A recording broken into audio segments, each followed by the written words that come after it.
pouco sobre quem foi e sobre a obra do Descartes Gadelha.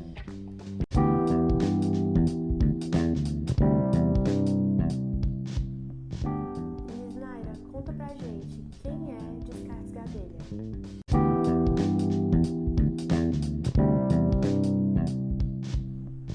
Então, o Descartes, ele é um artista fortalezense, né? E ele trabalha muito duas temáticas muito fortes, que é a temática do sertão, no aspecto histórico, e a temática da cidade, da urbanização, no aspecto mais social e crítico. Em ambos, o Descartes ele trabalha muito bem, como é que eu posso dizer, a realidade, retratos, vivências e experiências daquelas pessoas. Então, a gente pode considerar o Descartes como uma figura muito importante, não só para a arte em si, mas também para retratos e estudos sociais.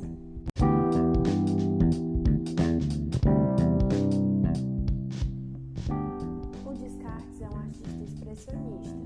De que forma ele pinta a cidade de Fortaleza e a cultura do Nordeste?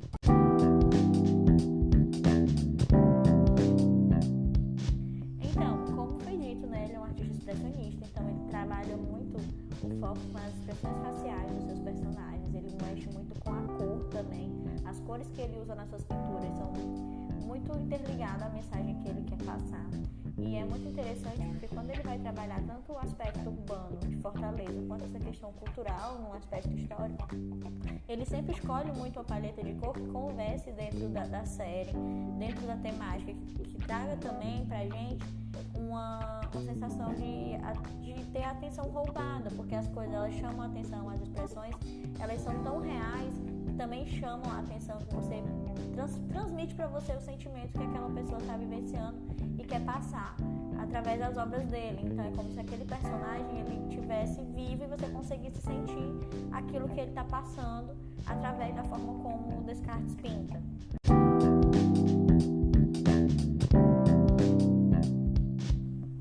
Além de pintor e escultor, Descartes é também desenhista e músico, considerado parte viva da memória cearense. Qual a influência das suas obras enquanto registros históricos da cultura e expressão artística do Ceará?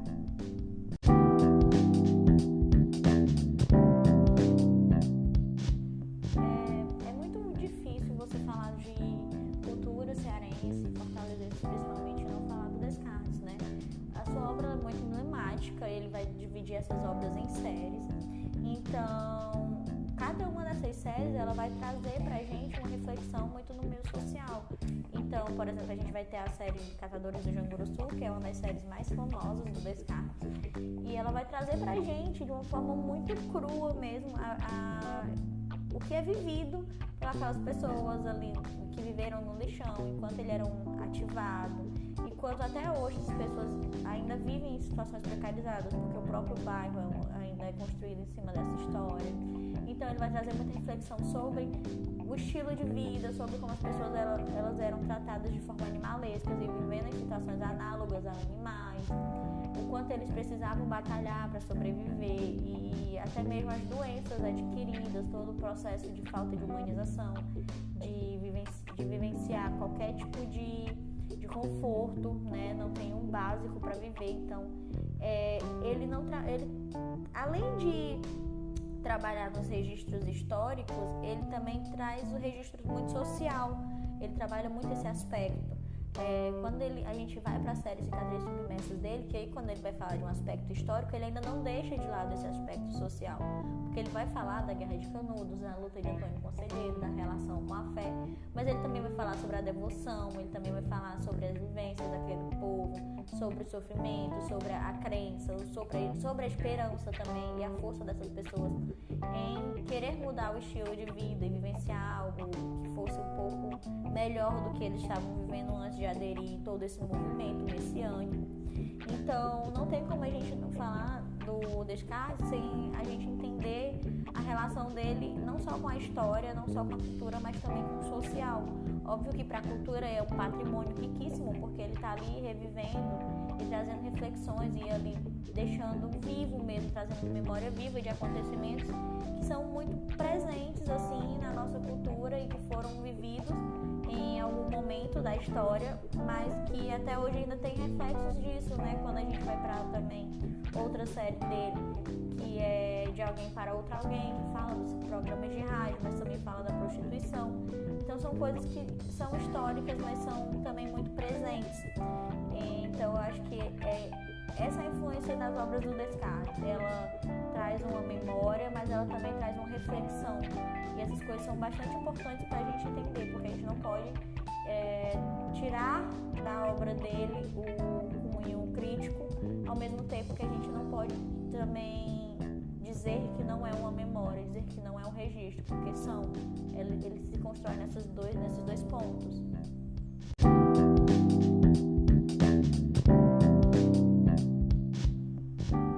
O Acervo do Mal, que conta com mais de 500 obras doadas pelo Descartes.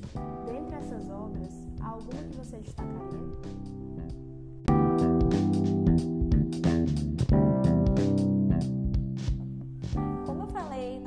Passada, né? O Mal, que ele tem um acervo riquíssimo do Descartes, e a gente teve a exposição Descartes criou o Profeta, e na exposição a gente dividiu as salas também por temáticas e também por séries, né? E aí a gente teve séries que foram bem mais destacadas assim pelos visitantes, que foi a Catadores do Janguruçu, que é obviamente uma série dele que conta um peso muito grande para quem está vendo, principalmente pela história por trás dela, né?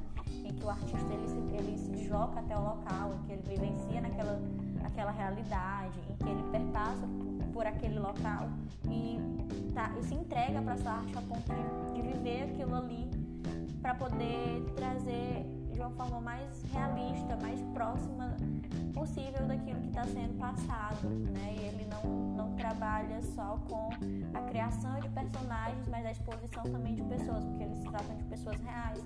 Então a gente pode dizer que essa obra dele é o que ganhou um maior destaque dentre os visitantes, mas eu gosto muito de trabalhar a série Iracemas, Morenas e Coca-Colas, né? Porque ela é uma série que também traz muitas críticas e muitas reflexões que muitas vezes a gente não tem, né? Porque ele vai falar muito de um lado de Fortaleza que às vezes a gente finge não existir.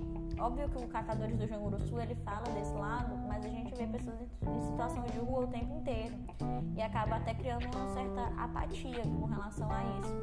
Mas, por exemplo, no caso de Iracemas, Morenas e Coca-Colas, que fala da prostituição, de pedofilia, de alguns outros casos assim um pouco mais bizarros ou mais fortes, né, como a gente pode entender isso, eu acho que é uma temática que foge do nosso visual diário, né, que não está ali todos os dias presente, mas que ele existe na Fortaleza, principalmente ali na área que a gente pode considerar uma das mais ricas, né, existe nessa região, em que é tudo muito valorizado, que é tudo muito bonito, mas por trás disso existe a pedofilia, existe a prostituição, que muitas vezes é negada, existe o acesso ao que não é bonito, né? O acesso que, mesmo querendo vender a imagem de um local bonito, de toda essa beleza, toda essa riqueza, não é tão bonito assim, porque para quem não vive num local de privilégio, não é tão bonito, e ele traz justamente esse olhar para a parte não tão bonita, para quem não está em total privilégio. E principalmente as pessoas que não estão em privilégio, e além de não estar em privilégio, elas ainda são abusadas ou precisam daquilo, ou se colocar em situações que é infeliz, né, para poder ter algum tipo de vida, né, de sustento. E então acho que a série Iracemas, Morenas e Coca-Colas, ela traz uma reflexão muito sobre também como o corpo feminino ele é vendido, ele é colocado como meio de diversão. Então acredito que seja uma série a qual eu destacaria e que eu sempre destaquei muito, apesar de ser naturalmente Catadores do Janguruçu ser destacada por si só, mas uma série que eu gosto de destacar é Iracemas, Morenas e Coca-Cola.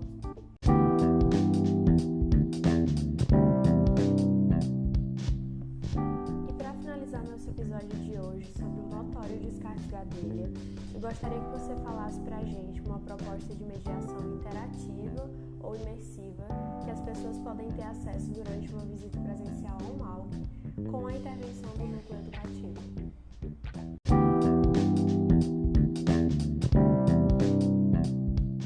Então, é muito difícil a gente acessar a obra do Descartes sem ter um impacto, né? Porque elas são muito fortes, elas são muito cruas.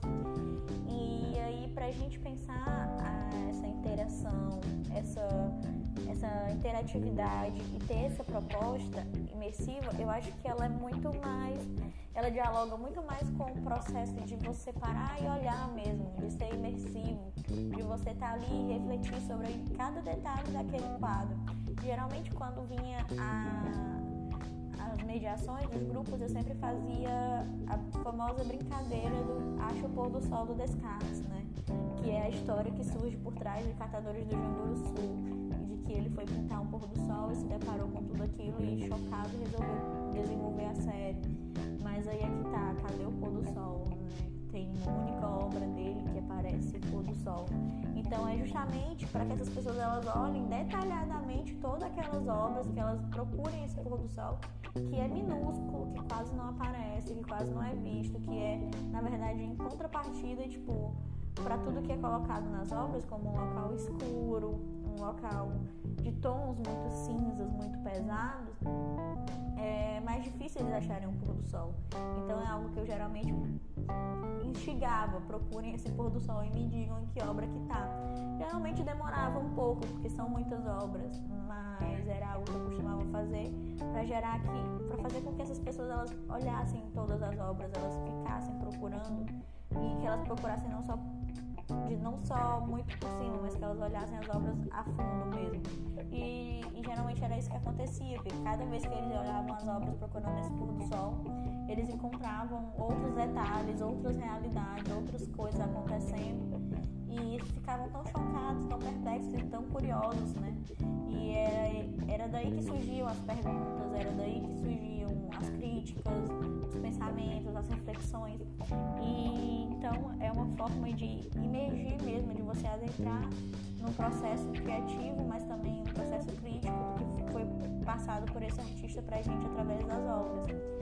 E outra proposta que a gente também traz muito nas obras do Descartes, especialmente, acho que tem um aspecto mais histórico, né? Como as obras Cicatriz Submersas e Caldeirões da Fé, a gente trabalha muito pelo olhar de contar mesmo a história do que foi, narrar, como se estivesse contando uma historinha, e aí fazendo perguntas, né? Porque geralmente são histórias conhecidas, então a gente pergunta sobre o que é que você entende sobre isso, o que é que você reconhece a partir disso, porque a gente não se fecha no nosso conhecimento, mas a gente se abre para que as pessoas elas possam também pontuar os seus olhares, mostrar aquilo que foi adquirido ao longo das suas vivências e entendimentos através do tempo e dos estudos, enfim. Mas são maneiras que a gente dentro do educativo encontra de abordar essas obras que são tão vivas, né? Que são tão reais e ao mesmo tempo tão impactantes. Basicamente são essas as propostas assim que a gente desenvolve de uma forma mais precisa, mais constante, né? Óbvio que vez ou outra a gente pensa em outras, encontra outras formas, mas as que tem assim um resultado de maior aproximação com o público tem sido essas.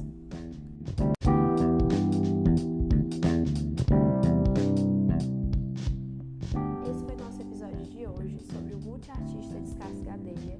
Fica aqui o convite para você visitar o museu presencialmente e ocupar esse espaço.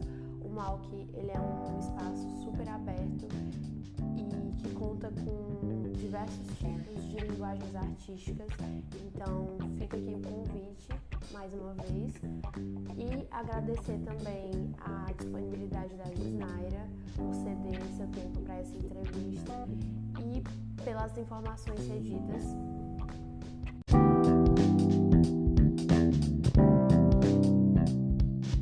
Eu quero agradecer o convite, o espaço dado pelos idealizadores do projeto e que fica aí o convite também para quem quiser visitar as exposições e conhecer um pouco mais sobre desse artista fantástico. É isso, obrigada.